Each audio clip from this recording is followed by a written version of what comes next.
திருவள்ளூர் மாவட்டம் திருத்தணியில் நகைக்கடையில் நகை வாங்குவது போல நடித்து 3 சவரன் தங்க நகையை திருடிச் சென்ற பெண் போலீசில் சிக்கினார். நகைக்கடை ஊழியரின் கவனத்தை திசை திருப்பி கைவரிசை காட்டிய சம்பவத்தின் பின்னணி என்ன? நகைக்கடை ஊழியரின் கவனத்தை திசை திருப்பி நேக்காக செயின் திருட்டில் ஈடுபட்ட பெண்ணின் சிசிடிவி காட்சிகள் தான் இது. ஊரு விட்டு ஊரு வந்து கைவரிசை காட்டிய சம்பவத்தில் நடந்தது என்ன? திருவள்ளூர் மாவட்டம் திருத்தணி நகராட்சியில் ரோணக்குமார் என்பவர் நகைக்கடை நடத்தி வந்தார். சம்பவத்தன்று வழக்கம் போல நகை வியாபாரத்தை கவனித்துக் கொண்டிருந்த போது சிகப்பு நிற சேலை உடுத்தி நடுத்தர வயதுடைய பெண் ஒருவர் கடைக்கு வந்துள்ளார்.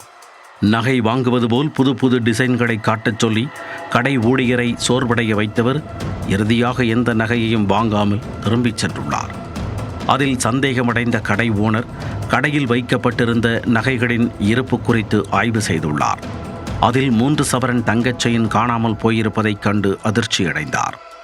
உடனே சிசிடிவி காட்சி ஆதாரத்துடன் திருத்தணி காவல் நிலையத்தில் புகார் அளித்தனர். புகாரை பதிவு செய்து நகைக்கடையில் திருடிய அந்த பெண்ணை சிசிடிவி காட்சிகள் உதவியுடன் திருத்தணி காவல் நிலைய போலீசார் தேடி வந்தனர். சம்பவத்தில் ஈடுபட்ட பெண் சென்ற வாகனங்களை வைத்து தீவிர விசாரணை மேற்கொண்டதில் சென்னை பச்சையப்பன் திரு ஜாஃபர்கான் பேட்டையைச் சேர்ந்த பிரியங்கா என்பது தெரியவந்தது. உடனே அவரை கைது செய்த போலீசார் திருத்தணி காவல் நிலையம் அழைத்து வந்து விசாரணை மேற்கொண்டனர். அதில் நகையை திருடியதை ஒப்புக்கொண்டதை அடுத்து பிரியங்காவை போலீசார் நீதிமன்றத்தில் ஆஜர்படுத்தி புழல் சிறையில் அடைத்தனர். கடந்த சில மாதங்களாகவே திருத்தணியில் நகை திருட்டு, கடையின் சுவற்றில் துளையிட்டு என அடுத்தடுத்து குற்றங்கள் அரங்கேறி வருவதாக உள்ளூர் மக்கள் தெரிவித்துள்ளனர். இதனால் தொழில் நடத்த அச்சமாக இருப்பதாகவும் வியாபாரிகள் வேதனை தெரிவித்துள்ளனர்.